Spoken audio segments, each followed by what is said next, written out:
ವ್ಯಾಪ್ತಿಯಲ್ಲಿ ಯಾವುದೇ ರೀತಿಯಲ್ಲಿ ಅಕ್ರಮ ಮರಳು ಇರಲಿ, ಅಕ್ರಮ ಗಣಿಗಾರಿಕೆ ಇರಲಿ, ಯಾವುದಕ್ಕೂ ಅವಕಾಶ ಇಲ್ಲ.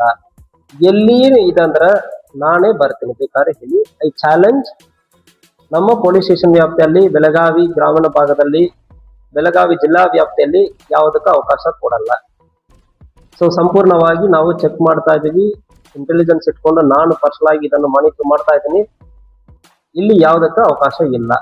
ಒಂದು ವೇಳೆ ಇದ್ದಂದ್ರೆ ಒಂದು ಕೇಸ್ ಇತ್ತು, ಬಂದು ಚೆಕ್ ಮಾಡಿದೀವಿ, ಅದು ಸರ್ವೆ ಮಾಡಬೇಕಾಯ್ತು. ಆಲ್ರೆಡಿ ತಗೊಂಡಿರೋದನ್ನ ಮೈನ್ಸ್ ಅಂಡ್ ಮಿನರಲ್ ಡಿಪಾರ್ಟ್ಮೆಂಟ್ಗೆ ಕರೆದು ಆಲ್ರೆಡಿ ತಗೊಂಡಿದ್ದಾರೆ.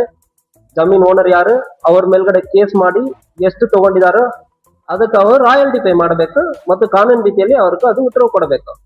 ಸೊ ಇದು ಮೈನ್ಸ್ ಅಂಡ್ ಜಿಯಾಲಜಿಗೆ ಒಂದು ಕೇಸನ್ನು ಕೂಡ ಆಲ್ರೆಡಿ ಕೊಟ್ಟಿದ್ದೀವಿ. ಇದು ಒಂದು 20 ದಿವಸ ಹಿಂದೆ ಆಗಿದೆ. ಮುಂದಿನ ದಿವಸಗಳಲ್ಲಿ ಯಾವುದೇ ಆಗತ್ತಂದ್ರೆ ನೀವು ಜಸ್ಟ್ ಅನಾನಿಮಸ್ ಆಗಿ ಈ ಗ್ರಾಮದಲ್ಲಿ ಇಲ್ಲಿ ಆಗತ್ತಂದ್ರೆ ನಮ್ಗೆ ಒಂದೇ ಒಂದು ಮಾಹಿತಿ ಕಳಿಸಿ, ನಾನು ಪರ್ಸನಲಿ ಬಂದು ಚೆಕ್ ಮಾಡ್ತೀನಿ.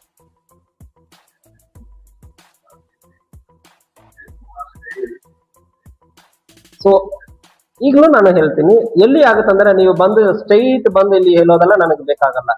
ನೀವು ಯಾಕಂದ್ರೆ ನಿಮಗೆ ತೊಂದರೆ ಆಗತ್ತಂದ್ರೆ ಭಯ ಇರ್ತದೆ. ಸಾರ್ವಜನಿಕರಿಗೂ ನಾನು ಹೇಳ್ತಾ ಇರ್ತೀನಿ, ಎಲ್ಲಿ ಆಗತ್ತಂದ್ರೆ ನನಗೆ ಹೇಳಿ, I will hold my beat constable responsible for it. ಪ್ರತಿ ಬೀಟಿಗೆ ಒಬ್ಬರು ಹಾಕಿರ್ತೀವಿ. ಒಂದು ಹಳ್ಳಿಯಲ್ಲಿ ಅಕ್ರಮವಾಗಿ ಇಂಥ ಗಣಿಗಾರಿಕೆ ನಡೀತದಂದ್ರೆ ಅದಕ್ಕೆ ಬೀಟ್ ಕಾನ್ಸ್ಟೇಬಲ್ಸ್, ಸಬ್ ಇನ್ಸ್ಪೆಕ್ಟರ್ ಜವಾಬ್ದಾರಿ ಇರ್ತಾರೆ. ಕೇಸ್ ಮಾಡಬೇಕು, ಆಗಿಲ್ಲ ಅಂದ್ರೆ ಅವ್ರ ಮೇಲೆ ಕಾನೂನಿನ ರೀತಿಯಲ್ಲಿ ಕ್ರಮ ಕೈಗೊಳ್ಳಿ. ನಮ್ಮಲ್ಲಿ ಇಲ್ಲ, ಸ್ಟಾಪ್ ಆಗಿದೆ. ಒಂದು ಇತ್ತು, ಅದನ್ನ ಅವ್ರ ಮೇಲ್ಗಡೆ ಕೇಸ್ ಮಾಡಿ ಸ್ಟಾಪ್ ಮಾಡಲಾಗಿದೆ. ಜಿಲ್ಲಾ ವ್ಯಾಪ್ತಿಯಲ್ಲಿ ಇಲ್ಲ.